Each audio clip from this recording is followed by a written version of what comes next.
अस्सलाम वालेकुम स्टूडेंट्स, आज हम डिस्कस करेंगे अपना नेक्स्ट टॉपिक जो है एक्सक्रीटरी ऑर्गन। इससे पहले हम डिस्कस कर चुके हैं excretion in plant, excretion in animal, excretory product in animal, और इसके अलावा एक्सक्रीशन इन इनवर्टिब्रेट हमने डिस्कस नहीं किया है क्योंकि वो हमारे स्मार्ट सिलेबस में इंक्लूड नहीं था।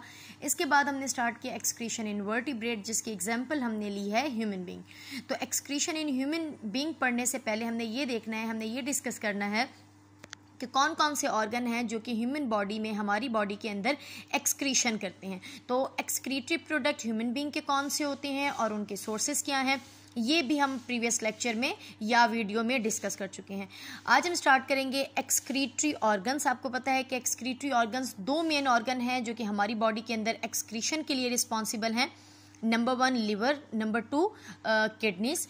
लेकिन कल हमने ये भी पढ़ा है कि स्किन को भी एक मिसकॉन्सेप्ट है कि स्किन भी क्योंकि वाटर को, सीबम को और सॉल्ट को आप कह सकते हैं रिलीज़ करती है, तो इसलिए हम ये कह सकते हैं कि क्या वो भी एक्सक्रीटरी ऑर्गन है। तो इसका आंसर है नहीं। हमारे जो स्किन है वो हमारी बॉडी का लार्जेस्ट ऑर्गन है, लेकिन वो एक्सक्रीशन में इन्वॉल्व नहीं होता।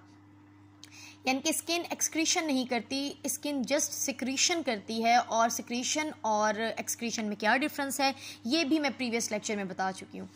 तो स्किन जो है वो रिलीज़ करती है जब वाटर और सॉल्ट, तो उसका मकसद एक्सक्रीशन करना नहीं होता, बल्कि उसका मकसद थर्मो रेगुलेशन करना होता है, हीट को कम करना होता है, टेम्परेचर को फॉल करना होता है।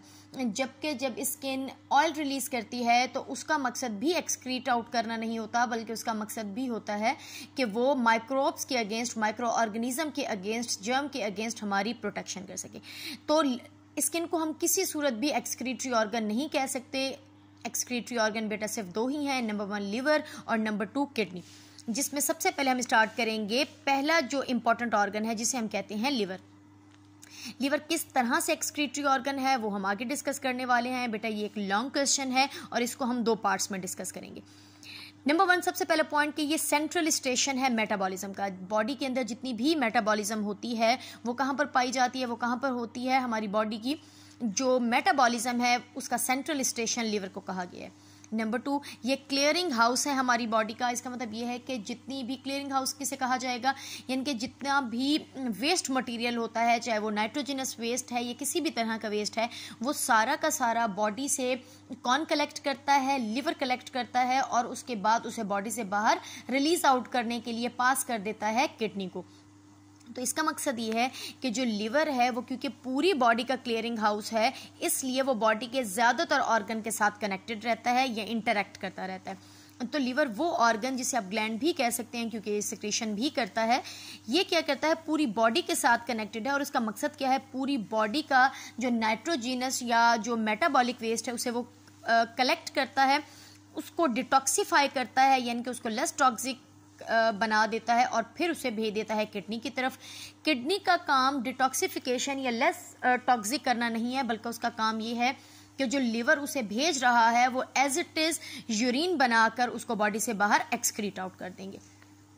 तो आई होप आपको समझ आ गया होगा कि वो बॉडी का क्लियरिंग हाउस कैसे है। बेटा ये अगर शॉर्ट क्वेश्चन आ जाता है कि बॉडी का क्लियरिंग हाउस क्यों कहा जाता है लिवर को, तो उसका आंसर ये है कि क्योंकि वो बॉडी के जितने भी पार्ट्स हैं उन पूरे ऑर्गन्स में से जो नाइट्रोजीनस या मेटाबॉलिक वेस्ट है उसे कलेक्ट करता है, और कलेक्ट करने के बाद उसे, क्योंकि वो हाईली टॉक्सिक फॉर्म में होते हैं, बहुत ही ज़्यादा जो डेंजरस हैं, हमारे लिए हार्मफुल हैं, उसे लेस हार्मफुल में प्रोडक्ट में कन्वर्ट करके भेज देता है किडनी के पास।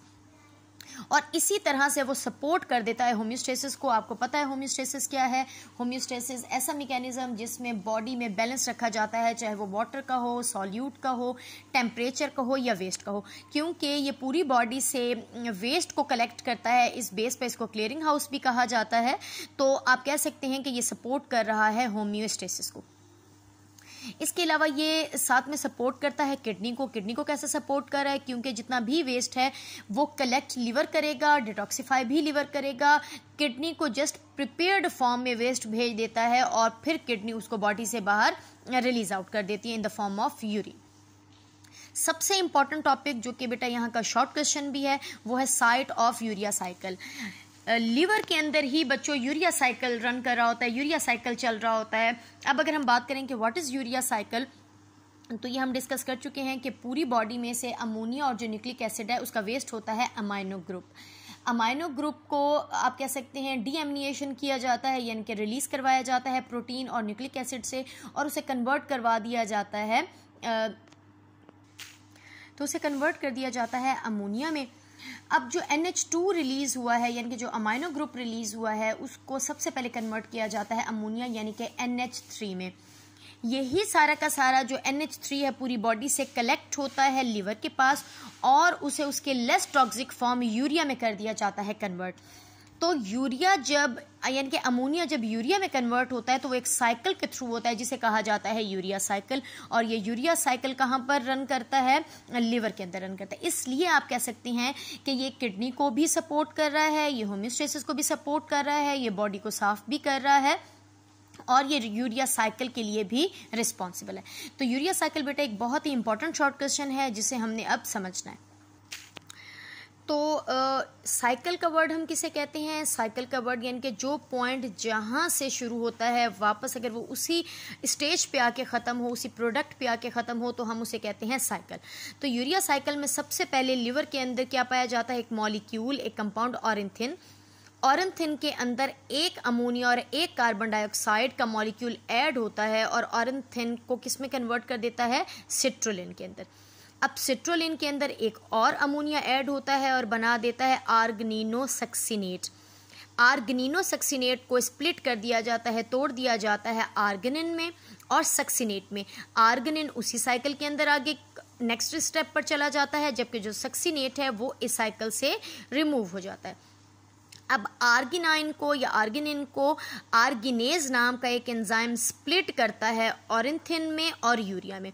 ऑरेंथिन दोबारा से अगले यूरिया साइकिल में चला जाएगा, जबकि जो यूरिया है वो इस साइकिल से रिमूव हो जाएगा, और यानी कि इस तरह से जो अमोनिया है वो किस में कन्वर्ट हो गया है? यूरिया में कन्वर्ट हो गया है। अब बेटा यहाँ पे जो शॉर्ट क्वेश्चन बनता है वो ये बनता है कि, या MCQs जो बनते हैं कि कितने अमोनिया यूज़ होते हैं एक यूरिया साइकिल में? तो 2 अमोनिया यूज़ होते हैं। कितने कार्बन डाइऑक्साइड के मॉलिक्यूल यूज़ होते हैं? जस्ट एक मॉलिक्यूल यूज़ होता है कार्बन डाइऑक्साइड का। और यूरिया साइकिल के अंदर कितने यूरिया के मॉलिक्यूल बनते हैं? जस्ट एक बनता है। तो ये है बेटा कंप्लीट यूरिया साइकिल।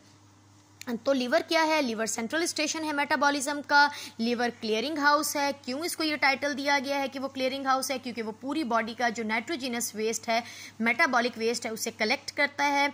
इसके अलावा वो होम्योस्टेसिस में कैसे हेल्प करता है? क्योंकि वो लेस टॉक्सिक फॉर्म में कन्वर्ट करता है।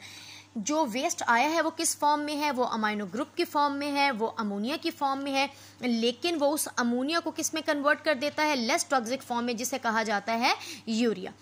तो यूरिया किसके थ्रू कन्वर्ट, यानी कि अमोनिया किसके थ्रू यूरिया में कन्वर्ट होता है?